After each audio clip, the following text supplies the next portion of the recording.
En primera plana, Carlos Herranz. Bienvenidos en Primera Plana, un programa de Radio Francia Internacional y de France 24. Esta semana ponemos el foco en España para hablar del acuerdo que va a permitir la investidura de Pedro Sánchez, el acuerdo con los independentistas catalanes y la polémica ley de amnistía. Para ello nos acompañan en este estudio tres invitados, ya les presento. Carles Pamies es doctor en ciencia política, investigador y profesor en Sciences Po. Bienvenido. Muchas gracias. Carmele Gallubo, compañera que ha formado parte de REFI durante 3 décadas. Bienvenida, Carmele, un placer tenerte aquí. Encantado de estar aquí de nuevo. Cyril Trepié es investigador, geógrafo, especialista en España. Bienvenido. Muchas gracias. España, el precio de la investidura de Sánchez hoy en Primera Plana. Noches de disturbios, las vividas esta semana en España con protestas especialmente protagonizadas por grupos de ultraderecha contra la ley de amnistía hacia políticos catalanes condenados por el Procés, que ya ha sellado el acuerdo de investidura para que el socialista Pedro Sánchez siga en el poder. Para ello necesitaba a varios partidos, entre ellos a los independentistas catalanes, y de ahí esta controvertida ley de amnistía negociada estos días no en España, sino en Bélgica, donde huyó de la justicia el expresidente de Cataluña, Carles Puigdemont, tras el fallido intento secesionista de 2017. Desde entonces, muchas cosas han pasado. Cierto que el independentismo ya no vive su mejor momento, con fuertes luchas intestinas en la actualidad, como también lo es que muchos de los miembros del gobierno de Sánchez aseguraron que no cederían con una amnistía que ahora se presenta como el sapo inevitable a tragar si no se quiere ir a otras elecciones en las que la derecha pueda rearmarse. Veamos qué dice la prensa. La Vanguardia. El pacto PSOE-Junts se propone resolver el conflicto histórico. Los dos partidos crean una mesa de negociación con verificador internacional. Diario ABC. Casi la mitad de los votantes del PSOE contra la amnistía, según una encuesta de GAT3 para este rotativo conservador. El País. Los ultras se adueñan de la agitación callejera contra la amnistía. Bueno, después de unas complejas negociaciones ya se despeja el camino, por fin, para la investidura de Sánchez. Yo creo lo primero, Carles, expliquemos a nuestros oyentes y espectadores lo primero, ¿por qué es tan controvertida esta ley de amnistía? Bueno, yo creo que las leyes de amnistía ya de por sí son controvertidas casi siempre, ¿no? Suelen darse en situaciones muy excepcionales y suele haber opiniones muy distintas en ambos lados del asunto. Por un lado tenemos sectores del Partido Socialista que reflejan un poco la sensibilidad o la necesidad de reconciliar y perdonar algunas de las cuestiones que giran alrededor del proceso independentista, como ya sucedió en su momento con el indulto en 2021, y por el lado contrario hay una posición escorada hacia la derecha que ve que cree que esto es una concesión innecesaria y además peligrosa hacia los partidos nacionalistas. Ha habido debates acerca de por qué esto no se ha quedado solamente en el indulto, ha ido más allá hacia la amnistía. Bueno, lo que entendemos más bien que ha sucedido aquí es que lo que se ha buscado es una ley de amnistía que no solamente tuviera que ver con los delitos que se han juzgado, como fue el caso de los 9 indultados en 2021, sino que a través de esta ley poder también borrar los delitos, que en el fondo es lo que hacen las amnistías.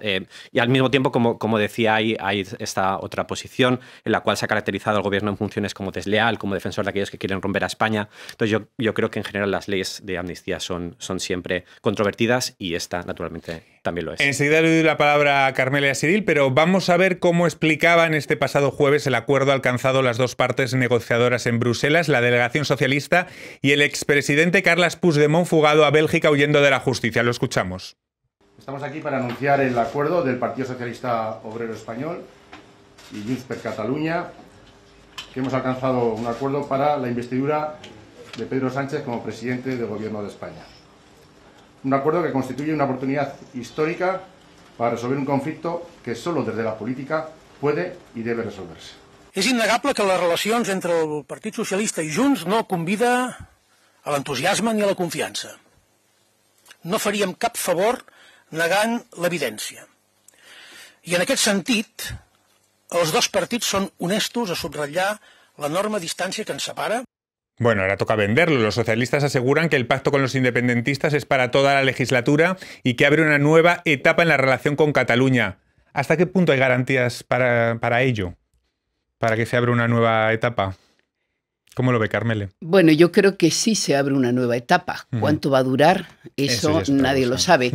Pero efectivamente, volviendo sobre el tema de por qué es tan controvertida esta amnistía, lo que explica también las dificultades de esta nueva etapa, más allá de lo que señalaba Carles, que es verdad que las leyes de amnistía a menudo se prestan a controversia. En este caso concreto hay, por una parte, un debate jurídico sobre la constitucionalidad o no de esta ley. Va a haber una batalla a ese nivel.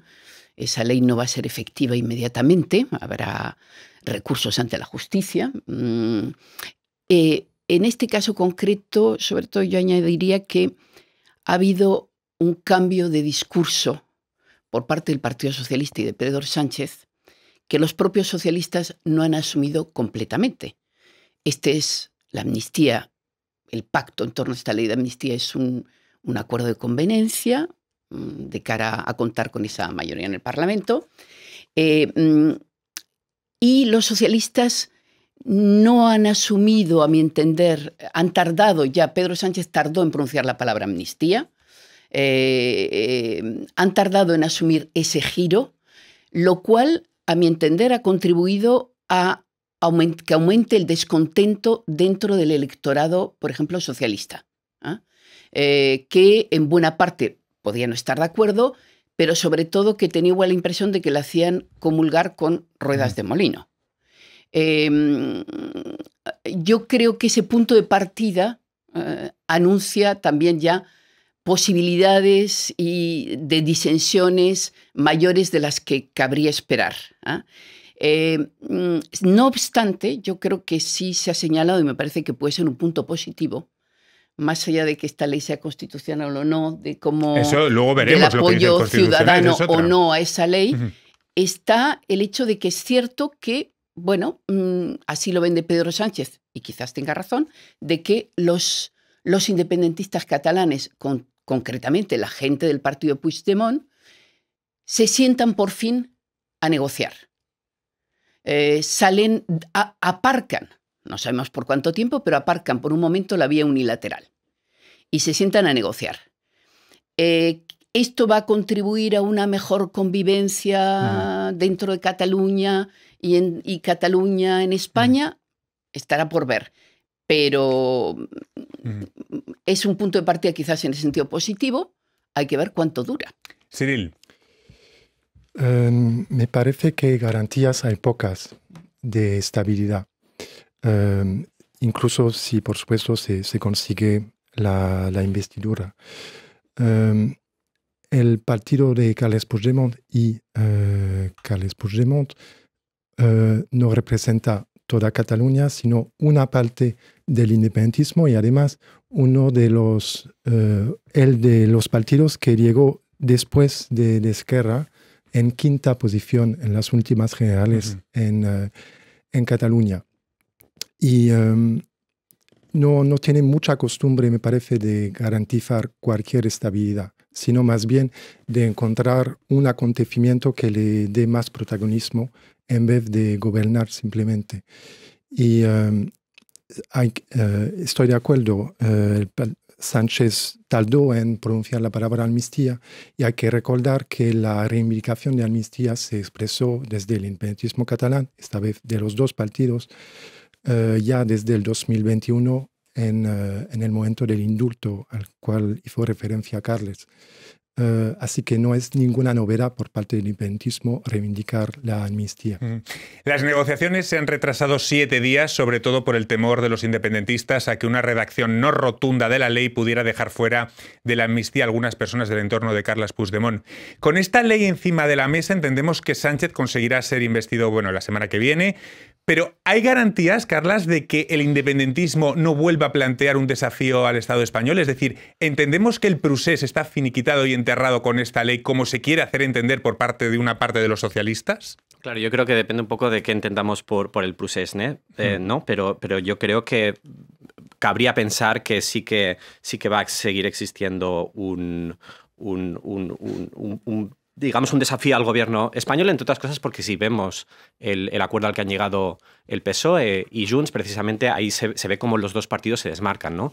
Cómo el PSOE está más por la vía de ampliar el Estatuto de 2006 y cómo Junts está más en la línea de la celebración del referéndum de autodeterminación sobre el futuro político de Cataluña. Entonces yo creo que sí, precisamente este tiempo que decías, estos días que se han tomado más las negociaciones, creo que ha tenido que ver con dos cuestiones. Por un lado, lo que comentabas de las dudas que habría sobre o la necesidad de cubrir ciertos flecos en la ley para asegurar que habría personas del entorno de Puigdemont y de Junts que podrían estar cubiertos por esta ley de amnistía, y también con las estrategias y los procesos internos que ha habido por parte de los partidos. Por un lado, yo creo que la estrategia de Junts de marcar los tiempos en las negociaciones, que creo que ha sido muy, muy evidente, y por otro lado también, bueno, pues consultas internas que ha habido dentro de los partidos, a lo mejor más notoriamente la consulta a la militancia que ha habido por parte del Partido Socialista, que no ha tenido que ver tanto con la amnistía, sino con la cuestión de la formación de un gobierno de coalición. Cyril, Carmele, podéis responderme quien quiera. Se habla mucho dentro del acuerdo del término lawfare, que se utiliza para abarcar la idea de persecución judicial basada en intereses espurios políticos y no en el imperio de la ley. Les pregunto, ¿esto es reconocer que hubo una persecución judicial? ¿Que aparezca ese término en el acuerdo? Es un término de moda con el que el PSOE tiene que cambiar lo que había dicho antes. Sí, y bueno, es un concepto de moda que permite atacar el poder judicial, no solamente las decisiones que ya han tomado jueces, sino la sencilla posibilidad de que se haga nuevas acciones judiciales contra un partido político, ya sea independentista catalán u otro.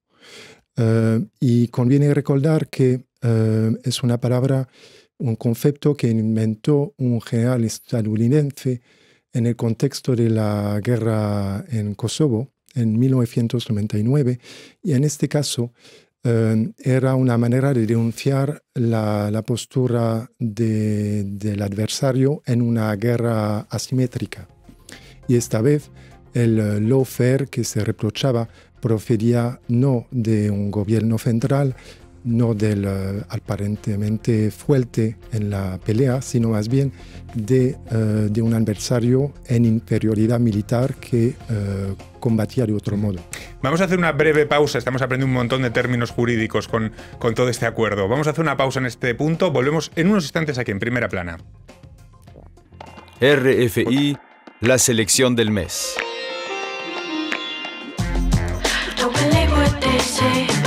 Leia.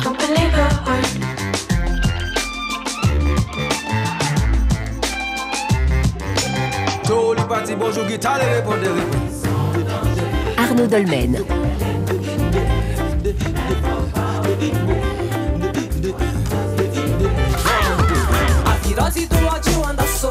Dag Cruz.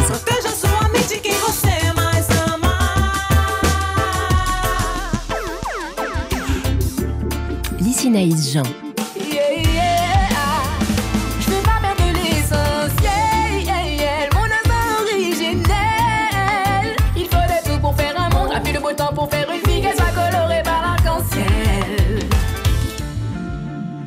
Seguimos en Primera Plana esta semana con el foco puesto en España y en ese pacto que va a permitir la investidura de Pedro Sánchez. Lo hacemos con el doctor en Ciencia Política Carles Pamiés, con la periodista de RFI Carmele Gallubo y con el investigador Cyril Trepié.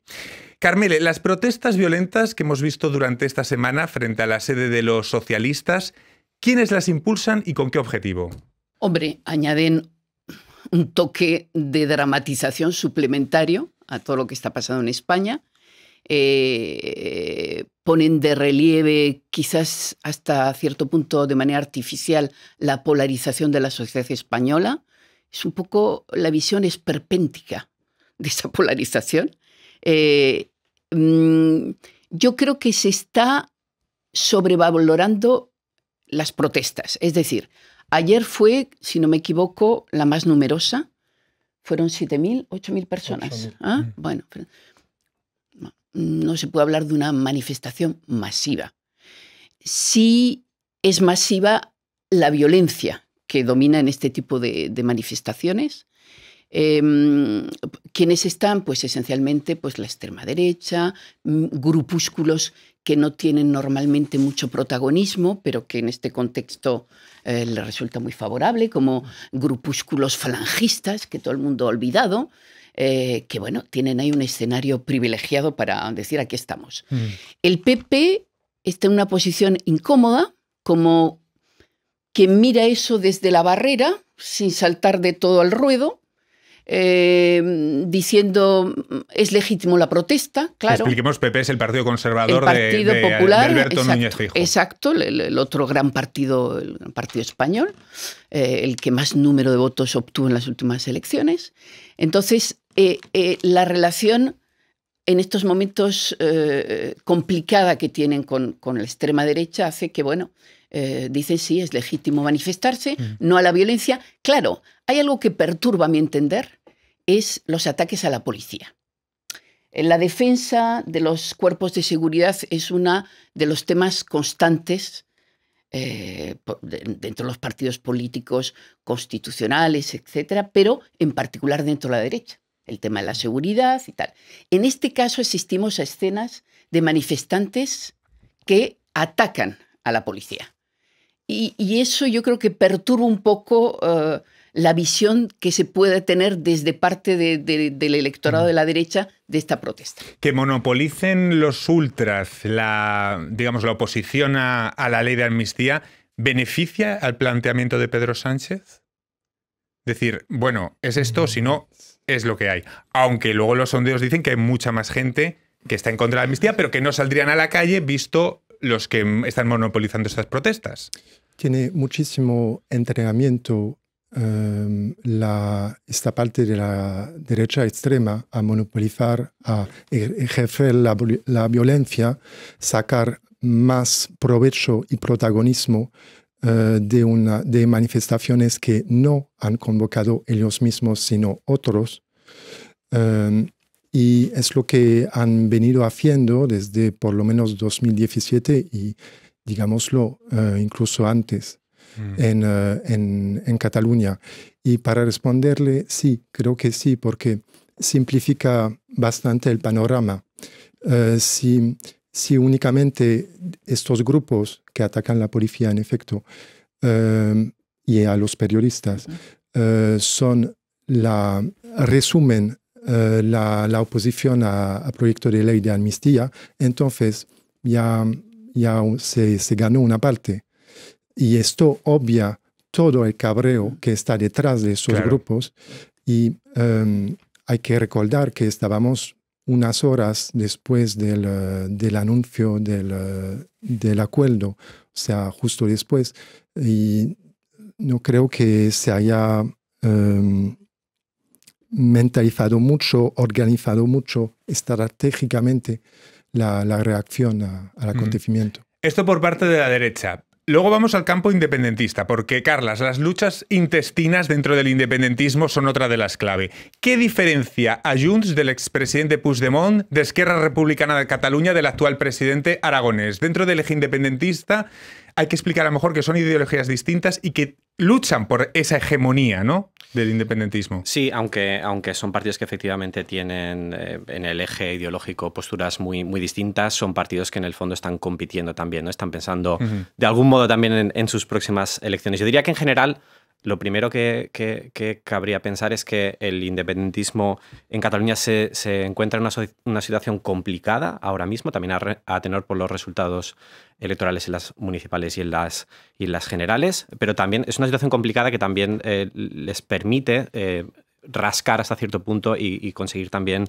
una oportunidad para poder conseguir réditos en forma de políticas que pueden ser favorables para Cataluña, ¿no? Por un lado, parece que Junts ha sido más pragmático y que ha conseguido resultados positivos en esta negociación en lo relativo a la financiación y a lo social. Habrá que ver también si ¿Qué lectura se puede hacer? Esto también habla de esto en base también a los malos resultados que ha tenido Esquerra, que ha visto minado en las últimas elecciones su apoyo electoral. Y parece que Junts ha conseguido, yo diría, que articular sus demandas alrededor de la cuestión nacionalista, pero también de cuestiones más tangibles, ¿no? Como puede ser la cuestión de la modificación de la financiación. Entonces, yo diría que por un lado se ha visto esta clara rivalidad que hay entre Esquerra Republicana y entre Junts, y al mismo tiempo yo creo que, al menos mi lectura sería que Junts ha sido más eficaz en esta negociación a la hora de visibilizarse como un actor clave y al poder o haber conseguido reclamar cuestiones que tienen que ver con lo simbólico, pero también, como decía, con lo tangible. Se trata de un pacto que activa el traspaso de los trenes de cercanías a la Generalitat y que da luz verde a una quita de casi el 20% de la deuda de Cataluña con el Fondo de Liquidez Autonómica. Les pregunto, ¿esto puede desestabilizar los equilibrios de la España autonómica? Yo no iría tan lejos. Porque ya hay algunos que han levantado la mano, ¿no? Yo no iría tan lejos, pero es evidente y me parece normal que los presidentes y gobiernos de otras autonomías digan, oiga, a mí me corresponde lo mismo. Que eso vaya a desestabilizar, no lo pienso. Entraremos en una negociación, habrá que ver de qué montos se trata, ya para encajar esa quita en la legislación española hoy de Hacienda, pues tiene también su intríngulis. Habrá que ver poco a poco, pero creo que no, en absoluto. Antes hemos hablado de la derecha, de los independentistas. Vayamos a los votantes socialistas, porque no todos los socialistas están de acuerdo con la amnistía. Hay voces históricas dentro del partido también en contra. ¿Se trata de un sector apartado o ninguneado, menospreciado por parte de Sánchez? Sí, podemos recordar que el sencillo hecho de haber anticipado las elecciones por parte de Pedro Sánchez tuvo el objetivo de evitar un debate interno sobre las claves del programa y las cosas que hacer y las que no. Y es bastante habitual por parte de Pedro Sánchez evitar estos debates internos.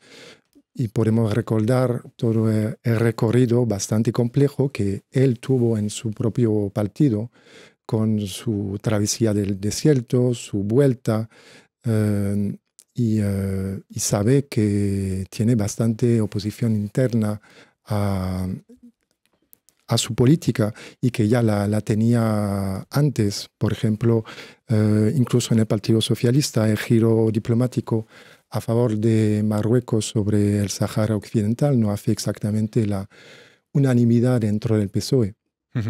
Vamos a hacer zoom en la parte final del programa, porque de algo hablamos hoy desde el encaje territorial en el fondo. Este es el gran dilema que siempre centra la política española, es decir, al igual que Francia tiene un problema con la representatividad parlamentaria y de escasa experiencia en pactos, que Italia lo tiene con la estabilidad, ¿el reto de España sigue siendo el llamado encaje territorial, Carlas? Yo diría que en realidad en España sucede un poco todo al mismo tiempo. Y voy a intentar a tratar de explicarlo. Sí. Tal vez a lo mejor efectivamente el más visible sea el encaje territorial por una cuestión de la historia reciente de España, del contexto y la importancia de los partidos nacionalistas históricamente, pero también naturalmente hay otros retos a los que se enfrenta España desde hace bastante tiempo, como puede ser la cuestión de la representatividad y como se ha dicho que el sistema electoral tiene tintes mayoritarios y cómo los partidos grandes de ámbito nacional o aquellos importantes en circunscripciones específicas tienden a estar sobre representados.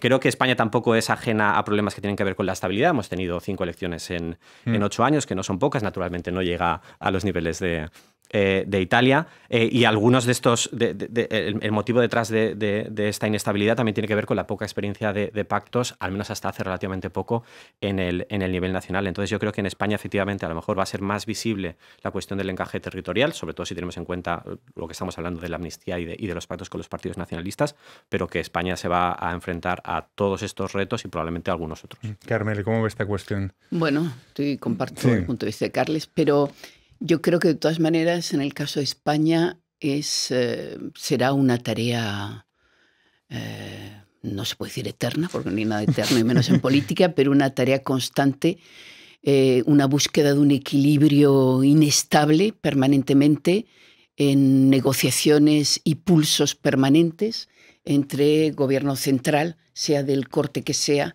gobiernos regionales, es una dificultad y es también un atractivo a la hora de la realidad multinacional española está ahí, o en fin, ahí podemos entrar en debate.